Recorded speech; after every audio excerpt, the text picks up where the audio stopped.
লৰালৰিকে ওলাইছোঁ ভণ্টি আহিছিলে বৰ্তাৰ ৰুমত আমি দুজনী টাউনলৈ যাবলৈ ওলাইছোঁ কাম এটাত ইফালে মা আহিছিলে গাড়ী ৰখি আছে আৰু ইয়াত ভিৰ চাওকচোন কিমান মানে সদায় মানুহবোৰ ব্যস্ত আৰু নিজৰ কামত তাৰপিছত আমি আহি পালোঁ এয়া NCC অফিচ 64 DCB ৰোডত আছে এইফালে ভণ্টিয়ে ফৰ্ম এখন ফিল আপ কৰি আছে দিবলৈ অফিচটো তাৰপিছত আমি তাৰ পৰা ওলাই ওচৰতে খালোঁ ফুচকা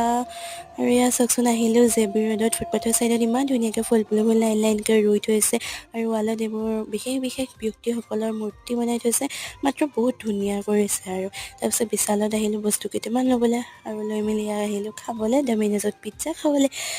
সেইটো বেগটো লোৱাটো দেখাব নহ'লেই মানে লৈছোঁ বিশেষ এটা কাৰণত এফালে গৈ আছোঁ তো তাৰ আপডেটখিনি দি থাকিম আৰু চাবলৈ মোৰ চেনেলটো প্লিজ ছাবস্ক্ৰাইব কৰি থ'ব তেতিয়াহে পাব তাৰপিছত আমি তিনিটা বহি আছোঁ এনেকৈ খামকৈ আৰু আমাৰ বাইদেৱে জইন কৰিলে মানে মোৰ বেষ্ট ফ্ৰেণ্ড চিনি পাইছেনে